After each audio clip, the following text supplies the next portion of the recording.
بسم الله الرحمن الرحيم.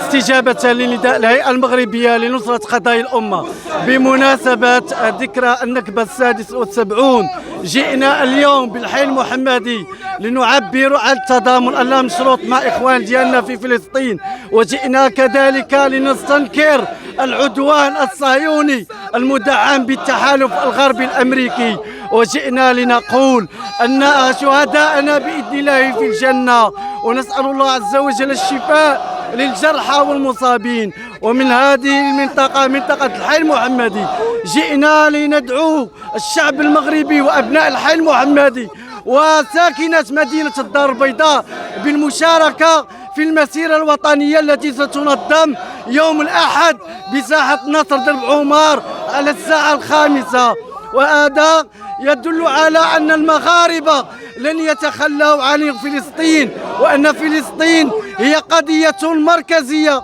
وقضية وطنية. لن نترك إخواننا للصهاينة، سندافع، سنناضل، وسنرفض كل أشكال التطبيع التي أقدمت عليها الدولة المغربية بالتطبيع والتعامل مع الكيان الصهيوني. سنبقى دائما الشعوب الحرة التي تؤمن بالعدالة، التي تؤمن بالحرية، التي تؤمن بالإنسانية.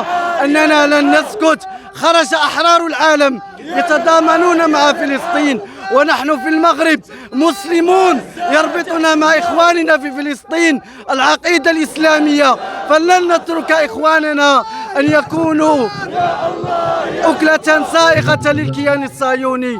وتحية لجميع المنابر الإعلامية التي تقف دائما وتنقل نبض الشارع المغربي رغم الحصار المخزني الإعلامي. شكرا. هذه الفعالية تأتي في إطار الفعاليات التي دعت إليها الهيئة المغربية لنصرة قضايا الأمة في إطار جمعة طوفان الأقصى 32، والتي رفعت لها شعار مأساة الشعب الفلسطيني بمناسبة ذكرى 76 للنكبة الفلسطينية. تأتي هذه الفعالية كاستمرار الفعاليات التضامنية التي انطلقت في المغرب منذ 7 أكتوبر، والتي ترفع شعار التضامن والمؤازرة والمساندة لأهل غزة والتنديد والشجب والاستنكار للمجازر الوحشية التي ترتكبها آلة الحرب الصهيونية منذ 7 أكتوبر في حق الفلسطينيين الأبرياء العزل.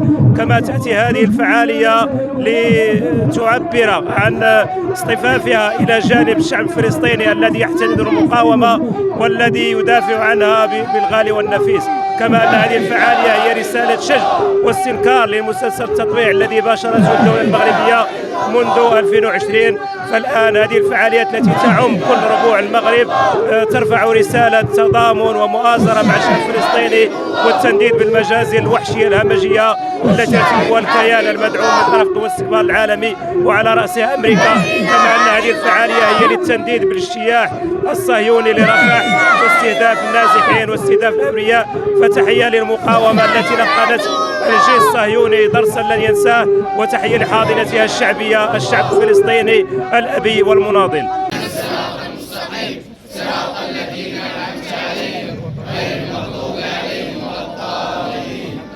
اللهم صل على سيدنا محمد وعلى آل سيدنا محمد كما صليت على سيدنا إبراهيم وعلى آل سيدنا إبراهيم، وبارك على سيدنا محمد وعلى آل سيدنا محمد كما باركت على سيدنا إبراهيم وعلى آل سيدنا إبراهيم في العالمين إنك حميد مجيد. اللهم يا حنان يا إخواننا في غزة، اللهم ارحم إخواننا في غزة، اللهم تقبل شهداءهم، اللهم داوي جرحاهم، اللهم يا رب قوهم، اللهم ثبت أقدامهم، اللهم كن لهم وليا ونصيرا معزا وظهيرا، اللهم يا رب ارفع لواءهم، اللهم إنهم يدافعون عن حياة المسلمين وعن مقدسات المسلمين، اللهم أعينهم بجند